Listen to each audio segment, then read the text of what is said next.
देखिए, गणतंत्र की व्यवस्था में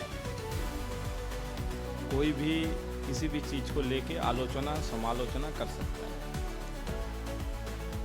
लेकिन नवीन पटनायक जी की इस विषय पे बोलना ऐसा विषय है।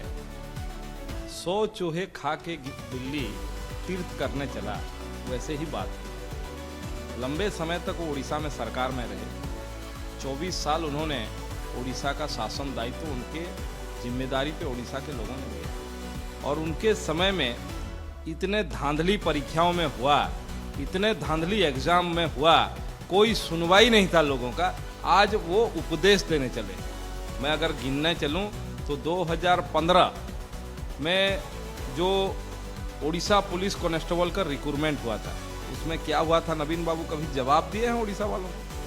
OTET question paper leak controversy 2016 में, उसके ऊपर कभी जवाब दिए हैं? 2019 में, 2022 में लगातार हुआ, उसके बारे में कभी कोई जवाब नहीं दिया।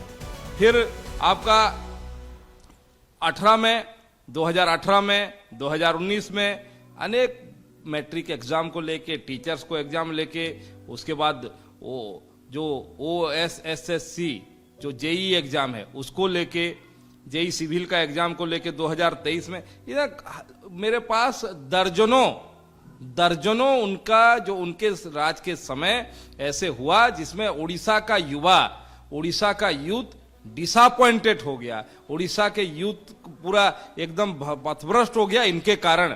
इन्होंने इनके शासन के कारण केवल बच्चों का परीक्षा के एग्जाम नहीं, नौकरियों के एग्जाम में भी इतने धांधली हुए, वो सब उसके बाद नवीन बाबू का ये उपदेश देना, 100 चूहे खा के बिल्ली तीर्थ करने चला जैसा ये उपदेश है। दूसरा, इतने दिन तक चुप रहे। उनके समय में जिम्मेदारी तय नहीं होता था। आज तो हम गौरव के साथ कह सकते हैं कि नरेंद्र मोदी सरकार में भारत के शिक्षा मंत्री उड़ीसा के सुपुत्र धर्मेंद्र प्रधान सामने आए, जिम्मेदारी मैं लेता हूं, मैं शिक्षा मंत्री हूं और इसका हल भी हम निकालेंगे बोले, और हल निकाले और एकदम सामने आए और सामने आके बोले।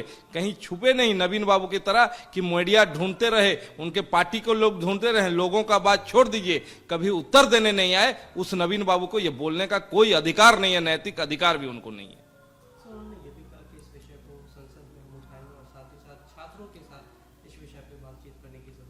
देखिए, संसद तो है ही चर्चा के लिए।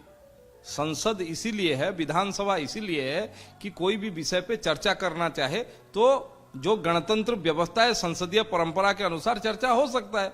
चर्चा से तो कोई इनकार नहीं कर रहा है। ना मोदी सरकार कभी चर्चा से भागा है, ना भारतीय जनता पार्टी की सरकार जो भी विधानसभा में, उड़ीसा विधानसभा हो कि वो दूसरे राज्यों की विधानसभा हो या पार्लियामेंट हो, कभी चर्चा से कभी दूर नहीं भागता।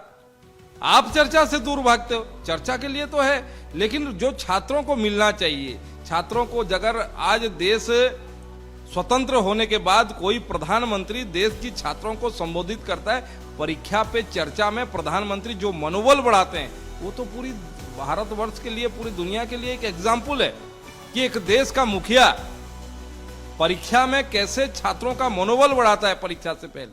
और देश के शिक्षा मंत्री माननीय धर्मेंद्र प्रधान जी, मेरे को लगता है आज तक के जितने शिक्षा मंत्री हुए होंगे, आज अगर स्टूडेंट मास से सबसे ज्यादा कनेक्टिविटी किसी का है, स्टूडेंट मास से सबसे ज्यादा अपील किसका है, स्टूडेंट मास से कई अगर ज्यादातर मिलता है और उनका आत्मविश्वास बढ़ाता है, निश्चित रूप से उनमें धर्मेंद्र प्रधान जी का नाम ही आए।